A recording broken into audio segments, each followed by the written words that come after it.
Here we go.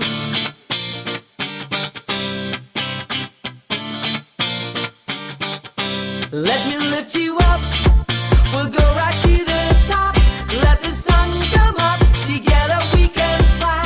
All our hearts collide. Stay here by my side. I say we jump, we fly. We reach out to the sky. And it goes on and on and on and on and on. And we go on and on and on and on. And it goes on and on and on and on and on. And we go on and on and on and on. We're gonna fly high, be alive. Yeah, we're gonna fly high, be alive. We're gonna fly high, be alive.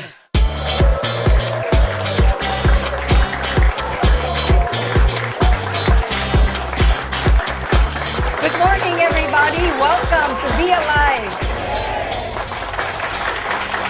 Sa Maggie, Ana, ang daming tumatawag at saka bumabati sa show natin. You know, yung Be Alive fever has reached not only different parts of the Philippines, but also Indonesia, Africa, Saudi Arabia. Grabe. Wow.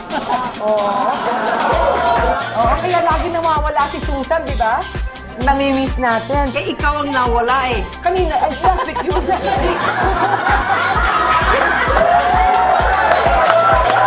Napakaganda po ng ating show ngayon. Today, we will talk about how you can change your life.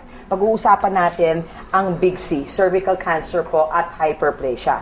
But at the end of the show, ipapakita po namin sa inyo kung bakit po masaya pa rin kami dito sa Be Alive. Yes! Totoong buhay lang po itong pinag-uusapan natin.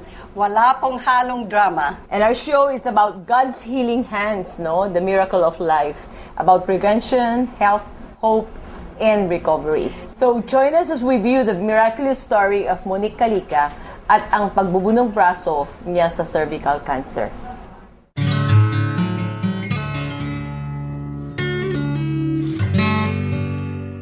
I was diagnosed with cervical cancer stage 2B December 2005. So January, I underwent 6 cycles chemotherapy and 28 cycles ng radiotherapy and 3 days na brachytherapy. So I finished the treatment siguro mga April yon. So since then, pabalik-balik na lang ako sa hospital kasi ang naging symptoms ko noon, nagpo-profuse bleeding ako. As in, napakalaki talaga na lumalabas na dugo. Ganyang kalalaki. Para siyang atay ng baboy. Ganon. Tapos talagang plok pag bumabagsak siya sa CR. So, I was so afraid at lagi ako ninimatay dahil ang dami talaga profuse. Para siyang gripong binuksan. Every 2 weeks, pumupunta ako sa oncologist ko, nagpapacheck up. Okay na ako, clinically zero cancer. Pero nung January 2012, napansin ko, meron na naman akong nag-i-spotting ako. Then mga February, profuse bleeding na naman siya. So I was so afraid at naaalala ko yung dinaanan kong agony ng treatment. Immediately, I went to my oncologist. Tapos, I underwent, of course, yung mga cytopath, laboratory test. Tapos, nung lumabas yung mga test na yon, sabi ng doktor ko, kailangan kong ma-total hysterectomy kasi may possible na bumalik yung bukol.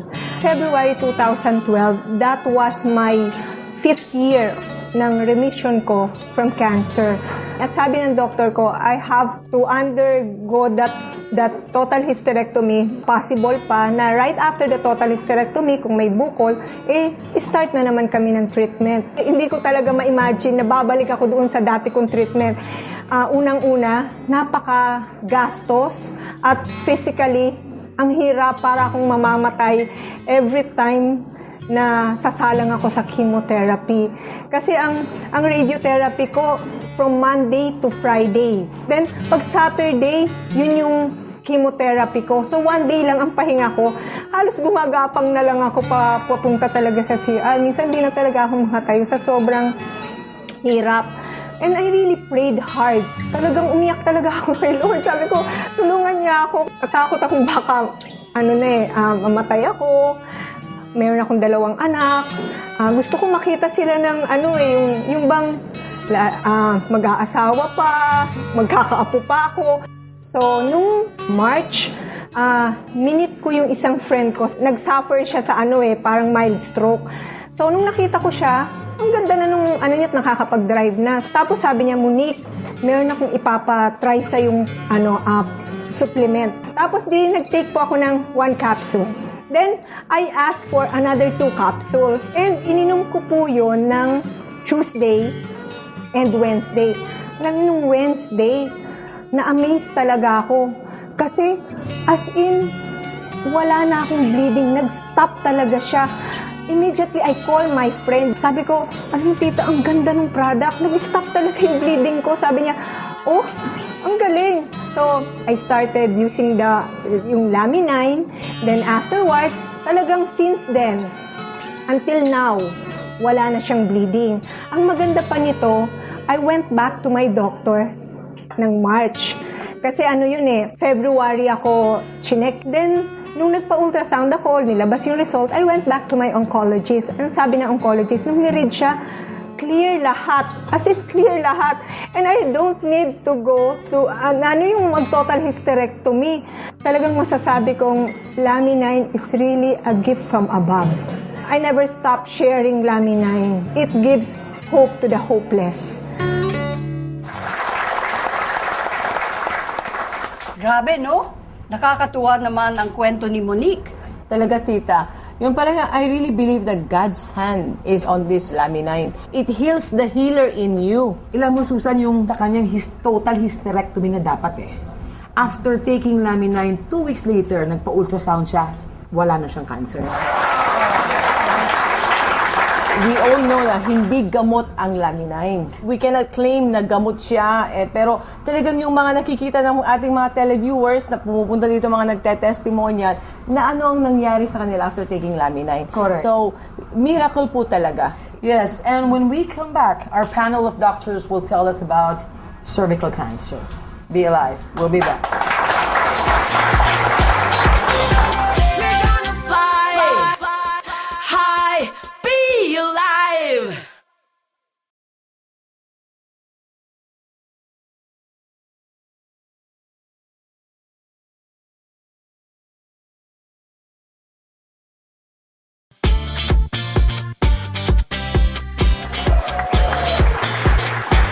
Good morning, doctors. Welcome. When Monique had her ultrasound, she was pronounced cancer-free after taking Lamine.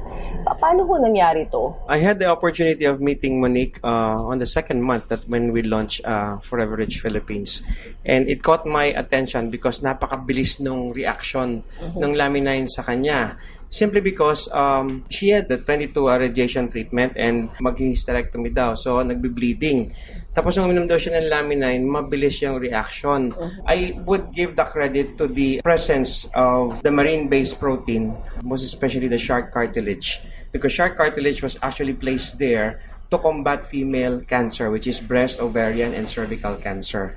Because of the presence of the amino acid leucine, threonine, valine, and isoleucine, together with the PESE and the shark cartilage, it made a very perfect combination to combat the HPV virus or the human papilloma virus that caused the cervical cancer of Monique. Doctors, you were saying PESE. What does PESE mean? PESE. Proto-embryonic stage extract. So this is the essence of what Lamine is for. Yes, because in a 9-day-old fertilized egg, it's still liquid in nature. However, there are growth factors or ingredients in that will create the miracle of life. So there must be something there that will create the cells, the tissue, the organs, or embryogenesis. So we took that and put it in the capsule, and the process on how it can be preserved is patented and proprietary. Because if you eat the 9-day-old fertilized egg as is, you just get the amino acids and the protein, but the growth factors will be destroyed by the digestive enzymes. So I think that is the one that helped augment. The patient has been undergoing chemotherapy, and I can see that the ingredients were able to balance everything that is in the body, plus the effect of chemotherapy. So it hastened the healing process. So the idea here is, if one has cancer, is to use everything that is possible. So you use medicine, you use medical treatment if needed. However, you also have to take something that will support body function. Because the body is intelligent, it knows how to fight cancer. You simply has to enhance it through nutrition, through a healthy lifestyle. So this is part of the nutritional support. We got it from the 9-day-old fertilized egg. So it took the ingredients when it is proto-embryonic stage extract, meaning embryology hasn't happened yet. It is about to happen. That's proto. So we got that ingredient, and that's now the technology. So, kaya siguro tinawag na miracle of life. Oo. No? Kasi yung hindi pa nagde-develop yung chick, no? Doctors. Tapos nung kinukuha yung laminine. So, ano ho ba yung cause ng pagkakaroon ng cervical cancer ng isang babae? Cervical cancer is the second most common killer in women, next to breast cancer. So, isipin natin, paano nagkaka-cervical cancer yung mga babae? Ang pinaka-common cause, yung nabanggit na ni Dr., human papilloma virus, kaya nagkaroon na dyan ng vaccine. And then, mag-i-increase yung risk natin ng mga babae pag, number one, maaga tayo nag-engage in sexual activity, marami tayong pregnancies, smoking is also related, long-term use of oral contraceptives and sexually transmitted disease is also connected with the women having a high risk with cervical cancer. Lalo na rin yung family nyo prone to cancer. Bukod doon sa gagawin nyo na nabanggit kong vaccine, kailangan talaga ang mga babae to have a regular check-up, pap smear, and pelvic examination. So, i-observe nyo rin kung meron kayong discharges na kakaiba than the usual. So, ang mapapayo ko lang, kung wala pa kayong cancer na lahat naman tayo ayaw magkaroon, di ba po? So, Lamine is a great help. Paano po ba? Since cancer kasi is a disease caused by abnormal na yung cell mo pero patuloy pa rin siyang nagduduplicate. So, ang nangyayari, hindi niya na nabibigay yung normal function. So, as I said in an earlier episode, fibroblast growth factor can give signal to our cell kung sasabihin niya. Kasi kung tutusin po, create tayo ng Diyos na meron tayong sariling healing mechanism. Pag damage na dapat yung cell natin, dapat automatic mamamatay na siya sa system kasi hindi na siya kailangan kasi damage na siya. Ang nangyayari sa cancer, damage na siya, but it goes on and on. Actually, nandadamay pa ng ibang, di ba, systems natin. So, ang Lamine, yung fibroblast growth factor, sisignalan niya yung cell, oops, damage ka na, stop producing. Galing. So, Lamine is a very amazing product kasi dahil may fibroblast growth factor. So, Doctor, si Monique went into remission already in 1995, no? Tapos bumalik yung problema niya in 2012. After taking Lamine, nawala ulit. And then she did not have to go through total hysterectomy. So, na-save talaga. So, ano ho ba ang chances na bumalik pa ulit ng pangatlong beses yung cancer niya? Well, if they are not taking Lamine, the chances are very high. The reason why Lamine is so magalang po sa katawan, lalo na sa mga na may cancer, is because of the shark cartilage. Kasi po ang tao, kahit na ilang beses na yan nag-chemotherapy, whatever cancer they have, there will always be remaining one cancer cell that will be dormant, waiting for the right moment. Yung right moment na yon is during the angiogenesis process. What is an angiogenesis? It is when the body develops a new blood vessel. So yung mga sabi remission daw, iniintay nung cell na magkaroon ng bagong blood vessel sa katawan. Pag buo na yan after about 5 years, the dormant cell will move to the new blood vessel and will multiply much stronger than ever kasi immune na siya dun sa mga cisplatinum and chemotherapy drugs. So, mas matindi yung balik? Yes po. Doctor? Pag bumalik yan, sandali lang ang lifespan mo. Pero if she continues taking Lamine, The what beauty happens of daw? Lamine is that it has an anti-angiogenesis property, meaning to say it inhibits the growth of a new blood vessel. Pag walang blood vessel, walang lilipatan yung cancer cell, hindi siya dadami, madi-deactivate lang siya. Ang galing. Yun po yun.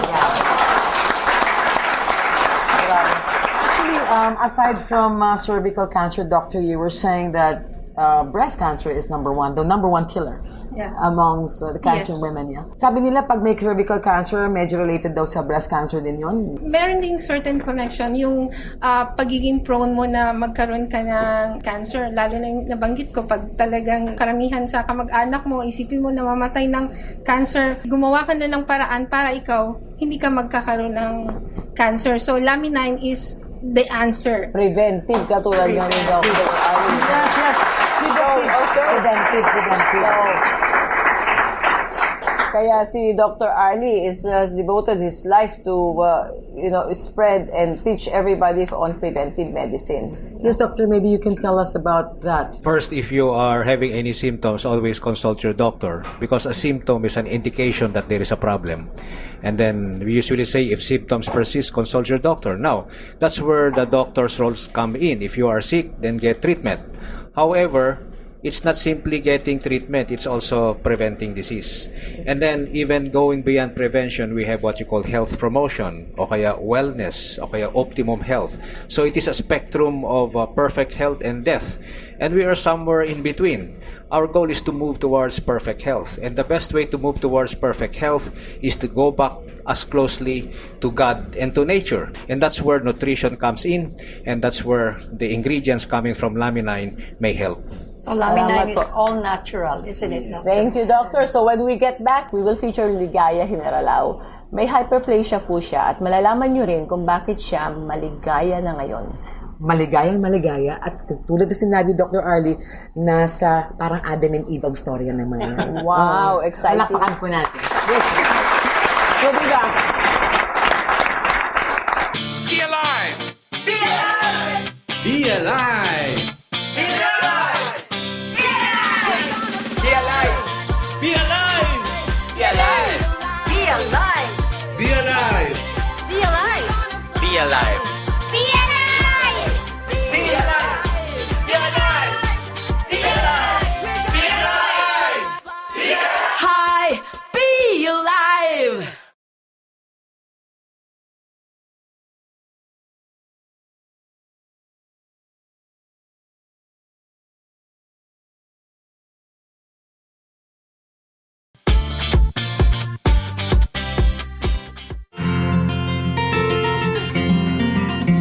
It's been over 10 years now since I had this problem with menstruation. It's usually like twice a month. And then the pain down there, the abdominal pain, the migraine and everything, I usually get sick. It's already scheduled that during my monthly period, I have to be absent from work. I was diagnosed to have a endometrial hyperplasia. I produce a lot of estrogen, and that makes the lining of my uterus like it's always thick. Though I have menstruation like twice a month, but the bleeding is still continuous because of that hyperplasia or endometrial hyperplasia. It's like one of the risk factors of endometrial cancer, tumor, or polyps if it's not being treated earlier. Nung nalaman ko po na meron akong ganun, siyempre kinabahan ako kasi wala pa kaming anak ng asawa ko. So sabi ng doktor, if it's not being treated earlier, it may be one of the reasons na hindi kami magkaanak. Sobra talaga akong kinabahan doon. Tapos nakakalungkot din kasi every time na darating na naman yung mens mo, parang gusto mong pigilin yung araw. Parang pwede bang hindi na ako mag-mens? Pwede bang lalaki na lang ako? We do not have children yet. We have that sex on schedule given by my OB that we have to follow. However, it's very hard for us to do that because on the 14th day, which is the ovulation day for me, I have mens again. So, hindi talaga siya makakabuo.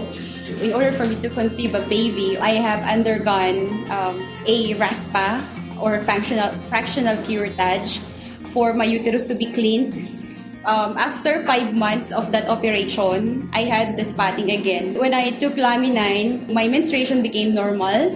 And according to my doctors, with the continuous taking of food supplementation, even without that pill, as long as my hormones become balanced, I would have that big hope that I may have a children in the near future. And I believe, really, I feel it now in my heart that sooner or later I would have a baby because that 14th day is no longer a problem.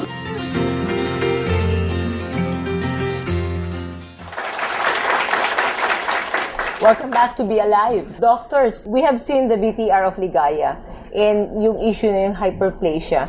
And hindi nga sila makakaroon ng baby dahil nga doon sa condition niya. So, paano po nakatulong ang Laminin na huminto yung bleeding ni Ligaya? Most probably, meron siyang hormonal imbalance. Yung estrogen niya, masyadong maraming napoproduce yung katawan niya. Alam natin na meron tayong menstrual cycle na sinusunod talaga yung mga babae na may period kung kailan lang kakapal yung lining ng matres natin.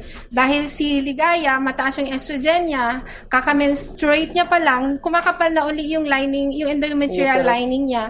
Tapos, pag hindi yun na-sustain yung kapal, automatic magbi-bleed na yon. So, ang kinaganda kay Ligaya, dahil ang Laminin is an adaptogen, di ba? Alam natin, it increases the good, it decreases the bad. Sa kanyang case, masyadong mataas yung estrogen. So, ang mangyayari niyan, ino-normalize yung level ng estrogen para mag-normalize yung cycle niya. In the end, pag nagkaroon siya ng menstrual cycle na normal, mag-ovulate siya on a normal cycle also, may posibilidad na magkaroon sila ng baby at magiging maligaya na talaga sila. Wow! Kaya pala, ngayon daw, once a month na lang ang period niya. Nakakakilabot. Siguro, iniisip niya ang ginawa lang sa kanya na wala yung bleeding niya. Pero in the end, yung estrogen, too much estrogen, later on, marami rin niyang negative effect. Kaya, ang kinaganda nun, kung na-normalize na ng Laminin yung secretion ng estrogen level sa katawan mo, yung ibang symptoms na hindi mo lang alam na pwedeng naging negative effect sa'yo, maa-address niya rin. No? So, good thing yung bleeding isa doon. Pero, pag masyado rin kasing increase yung estrogen mo, yung mga babae na may breast cancer, pag mataas naman yung estrogen level nila, tapos yung cancer nila sa breast, parang mas nafe-feed siya ng estrogen. Ayun. So, kung ano-normalize, maraming bagay ang gagawin sa'yo ng Laminin. Yeah, I would like to add doon sa sinabi ni Doktora na kaya po nagkaganon is because of the presence of the amino acid lysine, the methionine. It will increase the cortisol or regulate the cortisol level. And once the cortisol level is regulated, the serotonin is also regulated. And once the serotonin hormone is regulated, all other hormones regulates itself. Kaya pati yung estrogen ninyo, yung mga testosterone and the estrogen, nagre-regulate siya. It goes back to the basic mechanism that the fibroblast growth factor stimulates the hypothalamic pituitary adrenal gland axis, or let's say pituitary gland. Remember, the pituitary gland is the master gland of the body.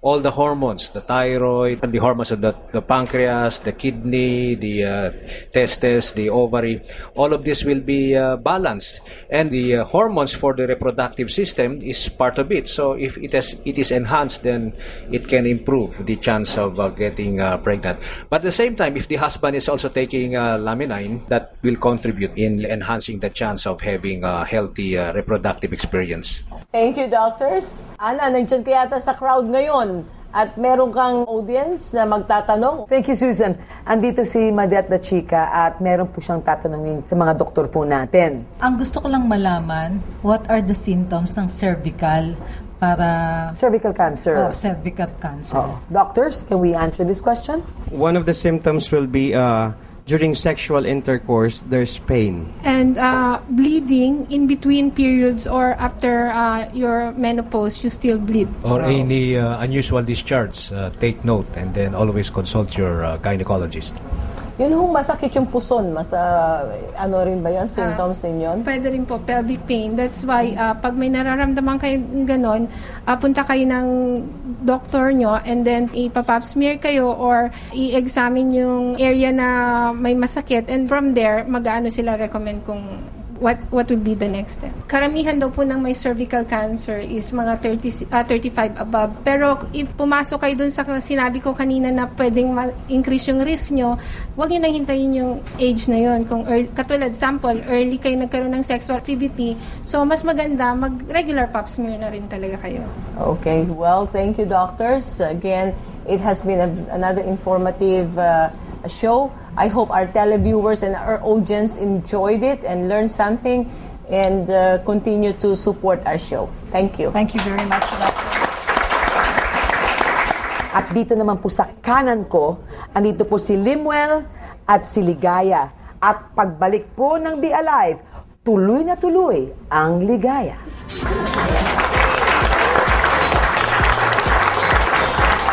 Gonna fly high, be alive.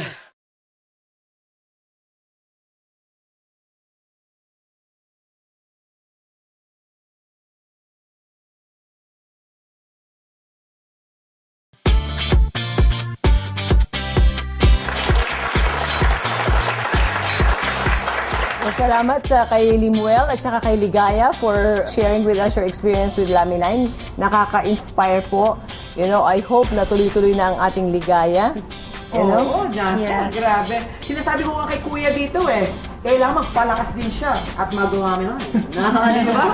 Ano ho ang iba pangalan natin? Limuel, Ligaya. Ano ang magiging pangalan ni baby? Limgaya. Lamigaya. Oo, di ba? May kasamang Lami9. Oo. Anyway, Susan, talaga namang napaka-informative ng show natin ngayon, di ba? Always naman. Always. Pero ngayon, I hope naman yung mga kababaihan dyan sa nanonood sa atin, marami natutunan tungkol sa cervical cancer at sa katulad ng kaso nila, yung hyperplasia. No? So, and, You know, diba? actually, that's the first time I heard about that. Yung hyperplasia. Oo. Talaga? Oo, Wow. yung hindi nga makabuo dahil laging may problema. No? At saka yung isang beses ka lang nga sa isang buwan magkaroon, napaka-inconvenient, di ba? Biro mo yun, yung tuloy-tuloy. Everyday. Yung bag ko po, lagi meron namang may finamic dati. Wow. At napkin. Kaya pala, Pero ngayon wala na, ha? Wala na po. O, sige, kuya, ha? Tahimik ka lang dyan, pero kailangan by the end of the month, ano? Oo, sa Cebu, di ba, may Lami9 baby tayo? Oo. Di ba? Ilan na ho nagkaroon yun? Sa fertility naman yun, yung hindi sila magkaroon ng baby. Ngayon, Marami na nagkaroon tayong Lami9 babies. Oo. Correct. So sana At kayo sa lang susunod sumunod. kayo naman. Wow! Ladies and gentlemen, palakpakan natin. Thank you very, very much for being with us today on our show. And, as usual, may sasabihin tayo. Fly high! Be alive!